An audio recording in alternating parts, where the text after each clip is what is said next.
নমস্কার, শিব শক্তি অ্যাস্ট্রো চ্যানেলে সকলকে স্বাগত জানাই। আশা করি সকলে আপনারা ভালো আছেন, ভালো থাকুন, সুস্থ থাকুন। গ্রহের প্রতিটা গোচরের সঙ্গে সঙ্গে আমি আসি আপনাদের কাছে, যাতে সঠিক সময় সঠিক সিদ্ধান্তগুলোকে আপনারা নিতে পারেন। মূলত গ্রহের গোচরের সঙ্গে সঙ্গে কোন কোন সিদ্ধান্তগুলো আমাদের নেওয়া উচিত এবং কোন কোন সিদ্ধান্তগুলো আমাদের নেওয়া উচিত নয়, এইটাই হচ্ছে সব থেকে বড় গুরুত্বপূর্ণ বিষয়, যার ফলে কিন্তু আমাদের জীবনের বহু সমস্যার সমাধান হয়েই যায়। সেই জন্যেই আবারও আমি এসেছি মাসিক রাশিফল আলোচনার পরেও মাসের মাঝখানে বোনাস রাশিফল আলোচনা করার জন্য। তার কারণ হচ্ছে মাসের মাঝখানে বেশ কিছু গ্রহের ট্রানজিট যেটা আমরা হতে দেখব, যার ইম্প্যাক্ট কিন্তু রাশিচক্রের প্রতিটা রাশির ওপরেই কম বেশি পড়বে। সেক্ষেত্রে মিথুন রাশিও কিন্তু ব্যতিক্রম নয়।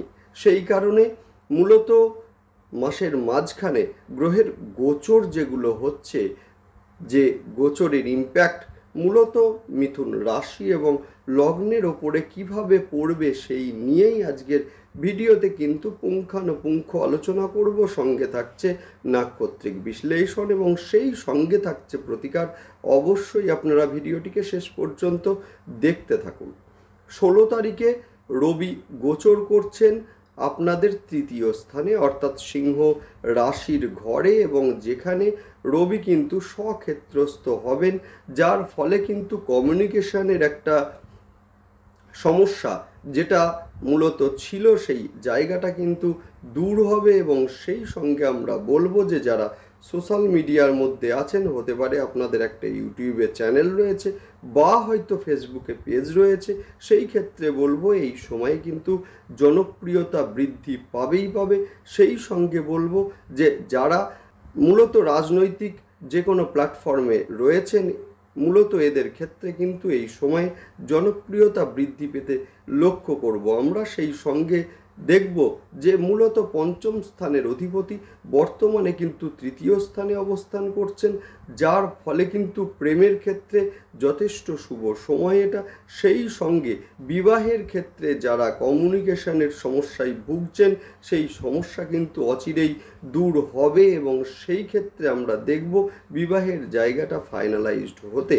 সেই সঙ্গে আমরা দেখব যে আগামী 25 তারিখ অর্থাৎ কিনা 25শে আগস্ট, যে সময় শুক্রদেব কিন্তু কন্যায় গোচর করবেন এবং সেই সঙ্গে কিন্তু শুক্রদেব নিচস্থ হবেন এবং সেই সঙ্গে শুক্রদেব কিন্তু কেতুর সঙ্গে জুতি তৈরি করবেন, অর্থাৎ কিনা পঞ্চম স্থানের অধিপতি চতুর্থে, এবং সেখানে তিনি থাকবেন নিচস্থ, যার ফলে কিন্তু প্রেমের ক্ষেত্রে মূলত একটা ভুল বোঝাবুঝি 25 তারিখের পর সেটা সৃষ্টি হতে আমরা লক্ষ্য করব। সেই সঙ্গে একটা ডিস্টেন্স বৃদ্ধি সেইটাও কিন্তু লক্ষ্য করা যাবে। সেই সঙ্গে সম্পর্কের মধ্যে কোনো তৃতীয় ব্যক্তির আগমন সেইটাও কিন্তু লক্ষ্য করব। যদিও উচ্চশিক্ষার কারণে যারা বিদেশে যেতে চাইছেন, এদের ক্ষেত্রে কিন্তু সময়টা যথেষ্ট শুভ।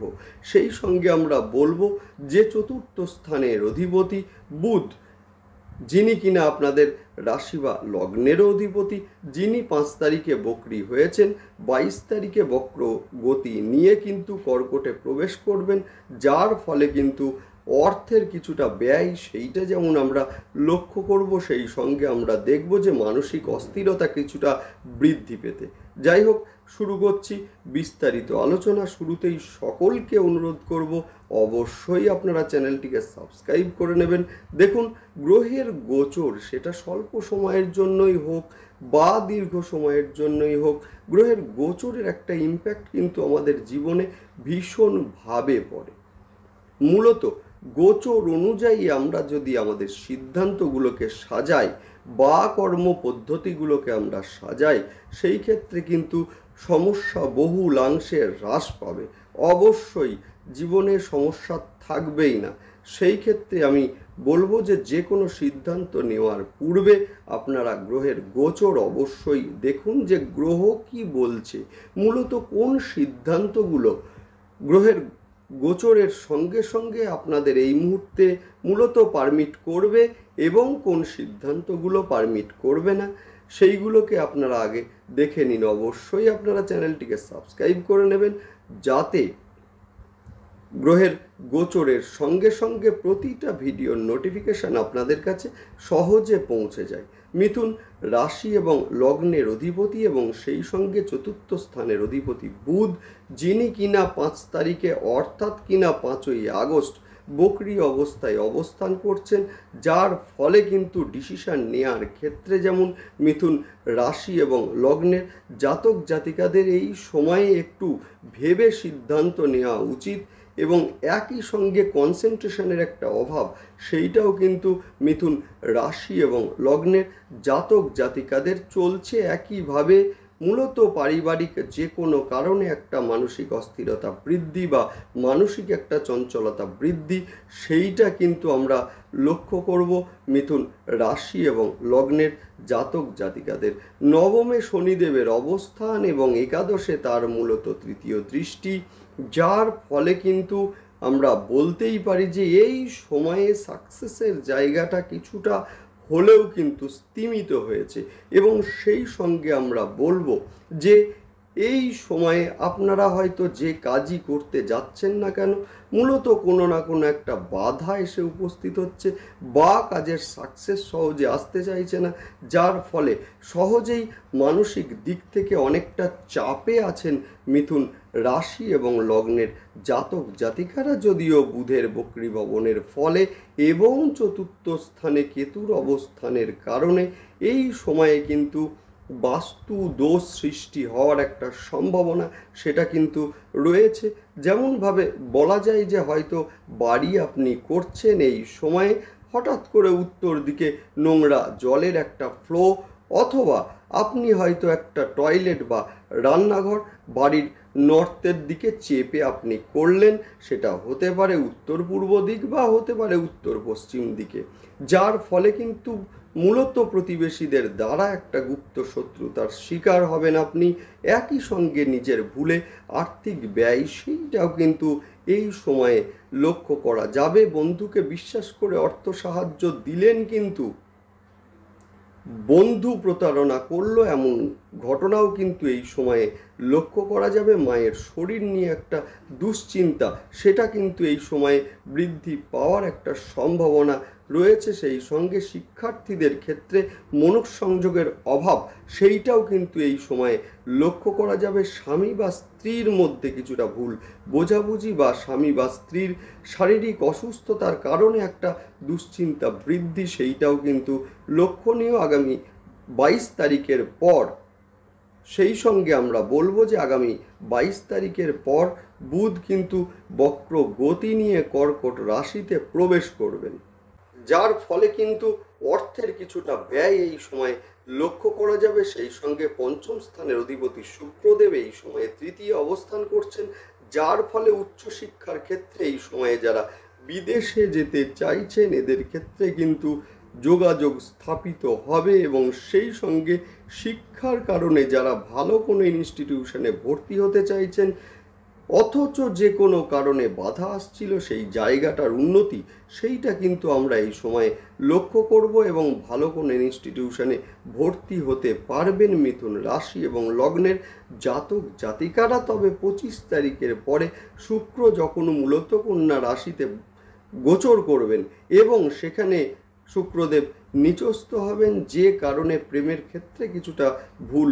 বোঝাবুঝি সেটা যেমন লক্ষ্য করা যাবে, একইভাবে কিন্তু নিজেদের মধ্যে একটা ডিস্টেন্স বৃদ্ধি সেইটাও কিন্তু এই সময়ে লক্ষ্য করা যাবে। প্রেমের ক্ষেত্রে মূলত নিজেদের মধ্যে তৃতীয় কোনো ব্যক্তির আগমন সেইটাও এই সময়ে লক্ষ্য করা যাবে। তবে যারা মেডিকেল বা বিউটিশিয়ান কোর্স বা হোটেল ম্যানেজমেন্ট বা জার্নালিজম ইত্যাদি কোর্স নিয়ে পড়াশোনা করছেন অথবা সায়েন্স রিলেটেড কোনো বিষয় নিয়ে পড়াশোনা করছেন, এদের ক্ষেত্রে রেজাল্ট যথেষ্ট ভালো হবে। একইভাবে যারা রিসার্চ ওরিয়েন্টেড বিভিন্ন কাজের সঙ্গে যুক্ত রয়েছেন, এদের ক্ষেত্রেও কিন্তু সময়টা যথেষ্ট শুভ। সেই সঙ্গে বলা যায় যে কর্মক্ষেত্রে চাপ মূলত কিছুটা হলেও বৃদ্ধি পেতে লক্ষ্য করা যাবে এই সময়ে, এবং অফিসে আপনার অধস্তন কর্মচারীদের দ্বারা কিছুটা গুপ্ত শত্রুতার বৃদ্ধি সেইটা কিন্তু লক্ষ্য করা যাবে। 16 তারিখ রবি সিংহ রাশিতে গোচর করবেন, যার ফলে কিন্তু যোগাযোগ এই সময়ে বৃদ্ধি পাবে। সেই সঙ্গে যারা ইউটিউব বা ফেসবুক ইত্যাদির সঙ্গে যুক্ত আছেন, এদের ক্ষেত্রে কিন্তু জনপ্রিয়তা এই সময়ে বৃদ্ধি পেতে লক্ষ্য করব। কর্মপ্রাপ্তির জন্য কাউকে বিশ্বাস করে হয়তো অর্থ দিলেন এবং এর ফলে আপনি প্রতারিত হলেন, এমন ঘটনাও কিন্তু এই সময়ে অমূলক নয়। তাই সঠিক বা ন্যায়ের পথে চলুন, নিঃসন্দেহে ভালো হবে। সেই সঙ্গে বলবো এই সময়ে মূলত কন্যা সন্তানের শারীরিক অসুস্থতা, বিশেষ করে স্কিনের সমস্যা, শ্লেষ্মা বা হঠাৎ করে ঠান্ডা লেগে যাওয়া ইত্যাদির সমস্যা লক্ষ্য করা যাবে। একইভাবে বিবাহের ক্ষেত্রে কিছুটা ডিলে হতে লক্ষ্য করব আমরা এই সময়। নেক্সট আলোচনা করব নাক্ষত্রিক বিশ্লেষণ নিয়ে। শুরুতে বলবো মৃগশিরষা নক্ষত্রের জাতক জাতিকাদের পেটের সমস্যায় ভুগতে পারেন এই সময়ে।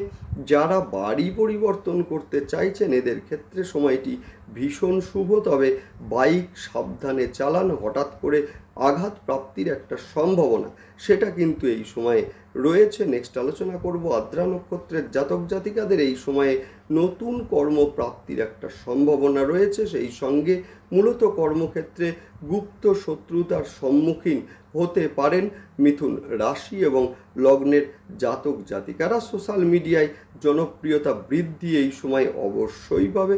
সেই সঙ্গে মায়ের শরীর নিয়ে একটা দুশ্চিন্তা, সেইটাও আমরা কিন্তু এই সময়ে লক্ষ্য করব। নেক্সট আলোচনা করব পুনর্বসু নক্ষত্রের জাতক জাতিকাদের ক্ষেত্রে বিবাহের কথা ফাইনাল হতে পারে এই সময়ে। সেই সঙ্গে কোমর, হাঁটু, অস্থি সংক্রান্ত সমস্যায় ভোগার সম্ভাবনা রয়েছে মূলত পুনর্বসু নক্ষত্রের জাতক জাতিকাদের। মায়ের শরীর নিয়ে একটা দুশ্চিন্তা বৃদ্ধি পাওয়ার একটা সম্ভাবনা সেটা কিন্তু এই সময়ে রয়েছে। সেই সঙ্গে যারা জমি, বাড়ি বা ফ্ল্যাট কিনতে চাইছেন, এদের ক্ষেত্রে কিন্তু সময়টি যথেষ্ট ভালো। নেক্সট আলোচনা করব প্রতিকার নিয়ে। যাদের জন্ম ছকে বুধ অর্থাৎ আপনাদের রাশি বা লগ্নের এবং সেই সঙ্গে চতুর্থ স্থানের অধিপতি বুধ যদি ন্যাডাল চার্টে বকরি থাকে বা নিচস্থ থাকে বা শত্রু গৃহগত থাকে, সেক্ষেত্রে বলবো সকালবেলায় কিছুটা সময় অন্তত খালি পায়ে ঘাসের ওপরে হাঁটুন, হেঁটেই দেখুন না, দুর্দান্ত রেজাল্ট আপনারা অবশ্যই পাবেন। সেই সঙ্গে বলবো যে পাঁচমুখী রুদ্রাক্ষ শোধন করে ধারণ করুন, দুর্দান্ত রেজাল্ট আপনারা অবশ্যই পাবেন। সেই সঙ্গে বলবো যে যেহেতু শুক্রদেব আপনাদের পঞ্চম স্থানের অধিপতি, অর্থাৎ বিশেষ করে শিক্ষার্থীদের ক্ষেত্রে বলবো যে মূলত নোংরা বা ছেঁড়া মূলত পোশাক সেগুলো আপনারা বর্জন করুন, এবং সেই সঙ্গে যদি পারেন ছয়মুখী রুদ্রাক্ষ শোধন করে ধারণ করুন, ভীষণ ভালো রেজাল্ট আপনারা অবশ্যই পাবেন। বাড়ির দক্ষিণ পূর্ব দিককে পরিষ্কার রাখুন। সেই সঙ্গে বলবো যে মূলত আপনাদের নবম স্থানে অবস্থান করছেন শনিদেব, যে কারণে কিন্তু মূলত শনিদেবের দৃষ্টি পড়ছে আপনাদের মূলত একাদশ স্থানের ওপরে এবং সেই সঙ্গে তৃতীয় স্থানের ওপরে, অর্থাৎ যার ফলে কিন্তু সাকসেসের জায়গাটা কিছুটা হলেও ডিলে হচ্ছে। সুতরাং একটা কথাই আমি বলবো, সেটা হচ্ছে প্রতি সোমবার এবং শনিবার আপনারা রুদ্রাভিষেক এইটা আপনারা করুন, মানে অভ্যাস করুন, ভীষণ ভালো রেজাল্ট আপনারা পাবেন। যেহেতু মহাদেব হচ্ছেন শনিদেবের গুরু, সেই কারণে অবশ্যই রুদ্রাভিষেক আপনারা করুন এবং শনিবার রুদ্রাভিষেকের পর কিছুটা কালো তিল মহাদেবকে অর্পণ করুন, দুর্দান্ত রেজাল্ট আপনারা অবশ্যই পাবেন। সেই সঙ্গে দিনে কোনো একটি সময় আপনারা মা দক্ষিণাকালীর ধ্যান মন্ত্র পাঠ করুন, দুর্দান্ত রেজাল্ট আপনারা অবশ্যই পাবেন। যাই হোক, দেখতে থাকুন, সঙ্গে থাকুন এবং সেই সঙ্গে অবশ্যই আপনারা চ্যানেলটিকে সাবস্ক্রাইব করে নেবেন। নমস্কার।